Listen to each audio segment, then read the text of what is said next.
Naisip mo na ba kung anong sekreto ang nakatago sa iyong mga palad?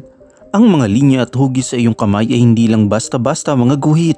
Para silang isang mapa, isang ancient code na naglalaman ng malalim na kahulugan tungkol sa iyong buhay, kapalaran at koneksyon sa universe. At isa sa pinakamisteryosong tanda ng ating palad ay ang hugis crescent moon. Ngunit ano nga bang ibig sabihin nito? Simpleng marka lang ba ito o isang celestial sign na nagpapaalala ng iyong mas malaking misyon sa buhay? Ito ang Kaalaman Studios. Huwag kalimutang i-like, share, comment at subscribe ang ating channel para sa mas marami pang kaalaman. Ayon kay Nostradamus, ang sikat na propeta noong 16th century, ang ating katawan ay parang isang banal na aklat na isinulat mismo ng may kapal. Ang bawat marka sa ating balat, lalo na sa ating palad, ay hindi aksidente. Ito ay ang mga simbolong naglalaman ng lihim na mensahe mula sa kalangitan. Kung mayroon kang hugis na crescent moon sa iyong palad, posibleng isa kang natatanging individual na may pambihirang kakayahan. Ano nga bang kahulugan ng crescent moon sa palad? Ang crescent moon sa ating palad ay hindi lang isang kakaibang hugis. Itinuturing din itong sagradong tanda ng universe. Sa iba't ibang kultura, ang buwan ay may malalim na kahulugan. Una, simbolo ng pagbabago at pag-unlad. Pangalawa, tanda ng espiritualidad at koneksyon sa cosmic energy. At ang pangatlo, may kakayahang impluwensyahan ng ating damdamin, desisyon at hinaharap. Ayon kay Nostradamus, ang mga taong may ganitong tanda ay may mas mataas na antas ng intuition. Para silang may ika-6 na pandama. Nararamdaman nila ang mga bagay bago pa ito mangyari. May madalas ka bang panaginip na tila nagbibigay ng babala o gabay? Nararamdaman mo ba kung may darating na pagbabago sa iyong buhay? O nakaka-pick up ka ba ng vibes ng mga tao agad-agad? Kung oo ang sagot mo, maaaring isa ka sa mga pinagpala ng hugis na crescent moon. Ano nga ba ang lihim ng kapangyarihan ng crescent moon sa ating palad?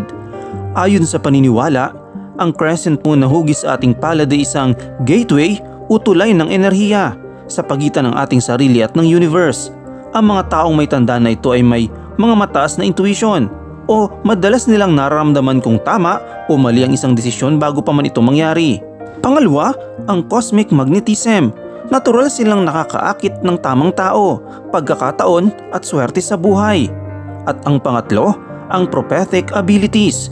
Minsan, nagkakaroon sila ng mga panaginip o pangitain na tila nagiging totoo. Marami nang nagsasabing ang hugis na crescent moon sa kanilang palad ay nagbigay sa kanila ng kakaibang gabay sa buhay.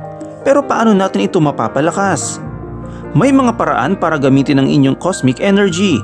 Ang una, mag-meditate araw-araw upang palakasin ang iyong koneksyon sa universe. Pangalawa, makinig sa iyong kutob. Hindi ito basta-basta. At ang pangatlo, iwasan ng negatibong energy mula sa tao o lugar na nagpapababa ng iyong vibrations. Kung nararamdaman mong ikaw ay may ganitong kakayahan, i-comment mo I trust my intuition sa comment section. Ang mga palatandaan na ikaw ay pinagpala ng iyong crescent moon. Hindi lahat ng mga hugis crescent moon sa kanilang palad, pero kung meron ka nito, ikaw ay isa sa mga special na individual na may natatanging misyon sa mundong ito. Ano nga ba ang mga palatandaan na ikaw ay pinagpala? Una, madalas kang nakakaranas ng deja vu. Naaakit ang mga tao sa iyo na parang may magnet ka.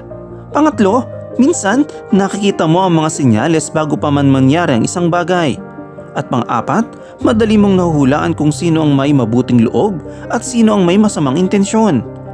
Ayon kay Nostradamus, ang mga taong may ganitong tanda ay may cosmic pool. Sila ang mga pinili ng universe upang maging gabay ng iba, leader at takapagdala ng kaliwanagan. Kung isa kang ganito, gamitin mo ang iyong kakayahan ng tama. Huwag itong abusuhin, kundi gamitin ito upang tulungan ng iba at pagandahin ang iyong buhay. Ang hugis crescent moon sa ating palad ay hindi lang isang simpleng marka. Ito ay isang celestial invitation, isang paalala na ikaw ay konektado sa mas mataas na energy ng universe. Kung ikaw ay may ganitong tanda, huwag mong baliwalain ito.